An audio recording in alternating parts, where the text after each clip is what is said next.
Hello, everyone. I hope you're doing well. You're watching and listening to Chris Hattingh, researcher here at the Free Market Foundation. Thank you very much for joining me on this, the latest episode of my podcast. To those of you who listened last week, I want to thank you very, very much. We reached over 600 views. I think 650, 660, I'm not exactly sure at the time of recording, but either way, a very good performance, and thank you all once again. Please remember to share this episode of the podcast all over your different social media platforms, and hopefully we can get even more views this week. Please share the podcast with anyone you think may be interested in all the issues that we cover here at the FMF. As I'm sure some of you are aware, we try and cover as much as possible with our limited resources, so any help from you guys is very, very much appreciated. As you can see, I've got a proper microphone this week, so I hope I'm using it properly. Please let me know in the comments below what you think. If this makes the sound a bit better. Still using my laptop camera, maybe we can upgrade at some point. But yeah, for now, we'll stick with this microphone. Hopefully it works well. So this week the topic is a grim one. Most of the work that we deal with at the FMF is pretty grim, trying to deal with all the ways that government is trying to control our lives. So it's all serious, grim work. But this week we're going to talk about unemployment. Now, for those of you who might have seen the numbers, maybe they were a bit shocking to you, a bit surprising.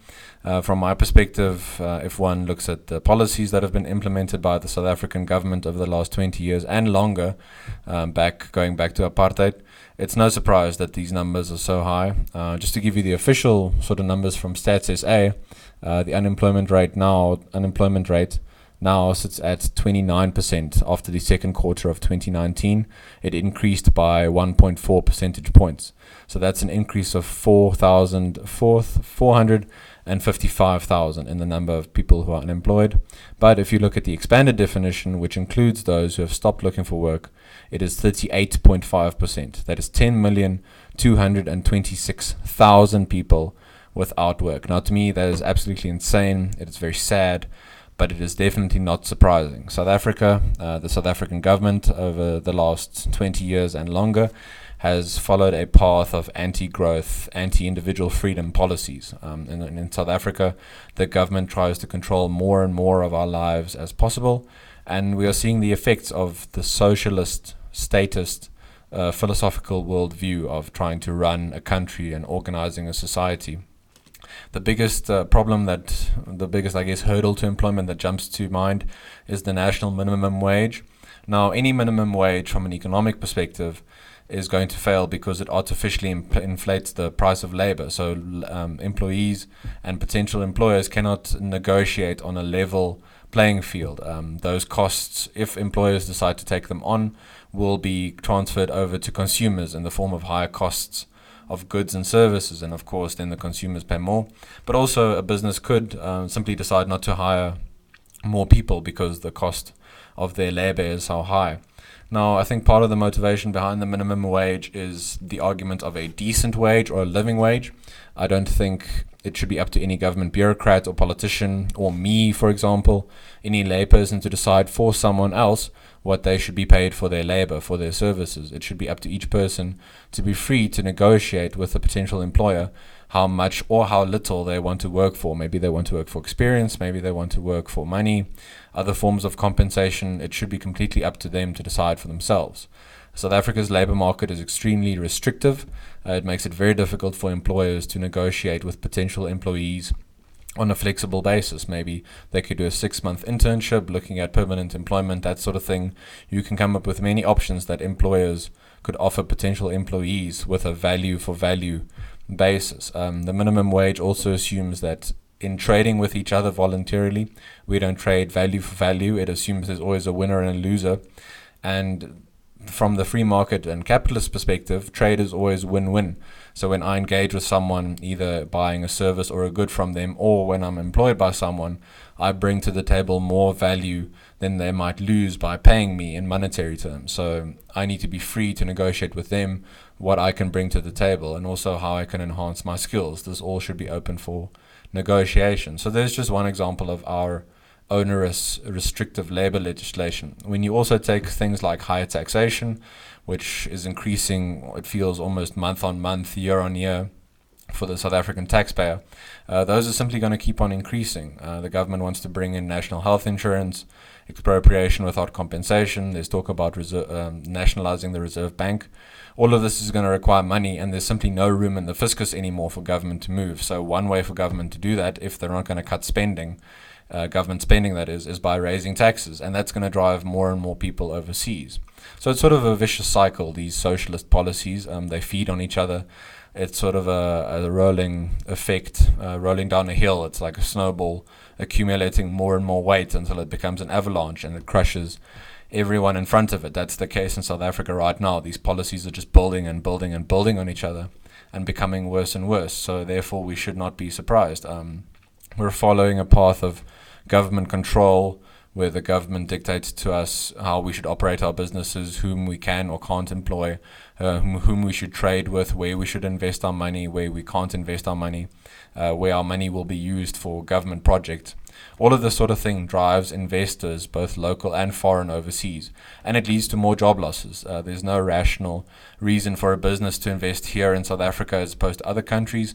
Other countries are offering tax breaks, tax incentives, business incentives, sort of startup capital, that sort of thing. And they're all trying to create an environment where businesses want to go, where they know their property, their investments will be secure. In South Africa, if we adopt expropriation without compensation, anyone's property will be up for grabs, and there's no reason for any business, especially foreign investors, to invest in South Africa when they could invest in other countries where the government protects their property through safe, secure property rights enshrined in their constitution. South Africa, we know how well our tourism does, or has done at least in the past. We've got amazing weather going for us, very friendly people. We're engaging, we want to work, we want to learn, but the government is pushing things in the other direction, where they are sort of sending a signal to investors to not come here, that their property will not be safe. And with that comes higher job losses. I know that there are people on the left who have issues with big business, corporations, that sort of thing. But at the end of the day, they have to look at their bottom line. And there's no rational reason for them to invest in South Africa at the moment, as sad as that is. So these numbers, over 10 million unemployed, should not be surprising to us. They should be deeply concerning. They should hopefully push government in the right direction. I'm not sure if they will. With the right policy reforms, if you think of things that could be done pretty easily, just off the bat, cutting government spending, there's no rational reason for government employees to receive as much as they do. And by cutting that spending, government can also then lower taxes, which in turn will attract more investment to the country, will encourage South Africans locally to invest in local businesses and to create more jobs. One follows logically from the other. Then just from a moral point of view, the issue with the minimum wage and labor legislation is that it tries to tell other people how they should live their lives. It tries to dictate to them. And to me, this completely removes their individual agency. It should be up to you as a rational individual to make your own decisions. Of course, we don't all make rational decisions with our money and our time and our investments. Sometimes we're going to lose out. But that's the risk we run with freedom. Freedom comes with responsibility, whether you're comfortable with that or not.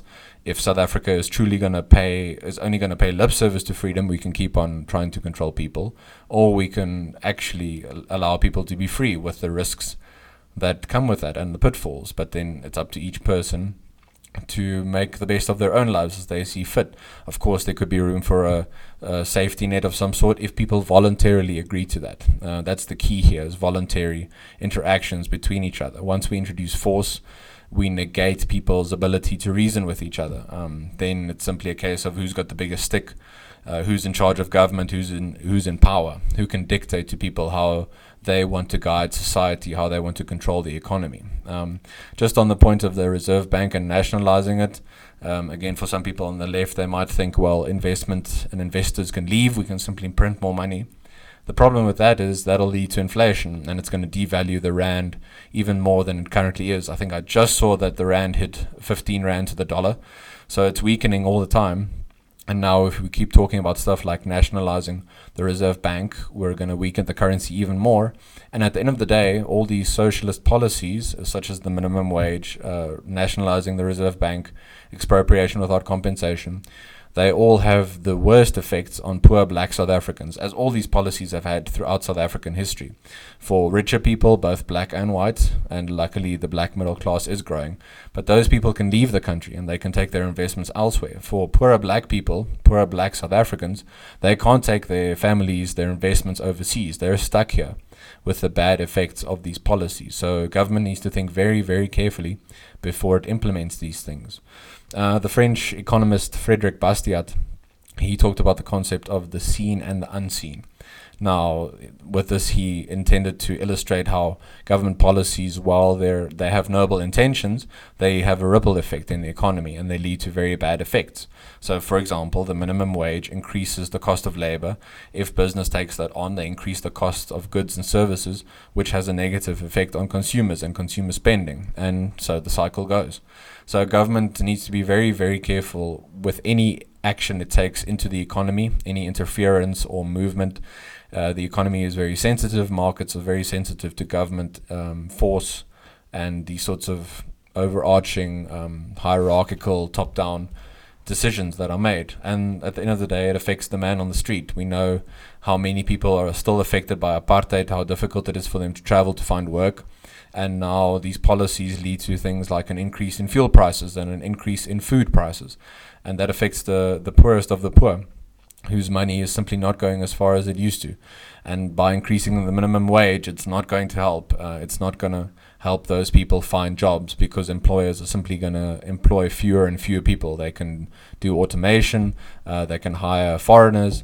All this sort of stuff is going to drive more and more people into that 10 million unemployed pool. And government needs to be aware of this, and they need to stop with these policies. As I mentioned before, cutting the spending, just a few other things that government could do if it was really serious about encouraging growth in South Africa. They could also lower taxes and then completely abolish the national minimum wage. This can all aid in turning around our anti-growth economic climate. Just one last point to further illustrate the tragedy that is the unemployment numbers. So far in 2019, 34,000 domestic workers have lost their jobs. So that to me just shows the economy is not growing because of restrictive labor and economic policies. People are going elsewhere to invest their money. They're going to countries where they don't have to deal with these sorts of regulations. And we're seeing the effect of this on people all around us, which is very unfortunate. I think the room is there for government if they're willing to sort of change a few things. It's not going to obviously solve everything overnight. Not everyone is going to have a job overnight, but it could at least allow the economy to breathe a little bit, to have some room to grow. At the moment, we're talking about spending more and more and more on more socialist status policies, and we simply don't have the money for it. So in order to spend, you need to grow the economy, unfortunately. That money is, if it hasn't run out, it has already. We've heard it said that the NHI, the National Health Insurance, is going to be the ESCOM of healthcare. If you think about how bad a place ESCOM is in, think about what the NHI is going to result in, trying to control a country's entire healthcare system through the government. It's going to lead to absolute disaster, as it has with ESCOM. The results are there for everyone to see, and government needs to wake up and realize what it's doing to the country. People are not unemployed because businesses are cruel and exploitative and don't want to employ people here. Businesses are simply leaving, and it is their right to do so. It is their money to do with as they like. They will never be compelled to invest in a country where their property is not secure and where they have to deal with all the barriers that they currently have to deal with. We need to make the labor market a lot more flexible, a lot more open, and a lot easier for businesses to grow in and to invest in. Otherwise, we're going to see higher and higher unemployment numbers in the future. All right, I think I'll end it there. Thank you very much for listening. We're almost at 15 minutes. I'm trying to keep it as short as possible. I want to thank you once again for joining me on this episode. I hope you learned a few things of what I talked about. Please leave your comments below. Please like the podcast. Please also share it again all over your social media platforms, talk to your friends and colleagues about these issues. We need to get the word out and create some public pressure and a swell of public opinion against restrictive, anti-freedom, anti-free market, anti-growth policies. The only proper way for South Africa forward is economic freedom and economic growth. We can't have economic growth without economic freedom. If we keep following these restrictive policies and this socialist path, we're simply going to see more and more of these negative effects. And I'll leave it on that note. Thank you all once again for joining me. I hope I'll see you again next week. Have a good week ahead, and I'll talk to you again soon. Bye.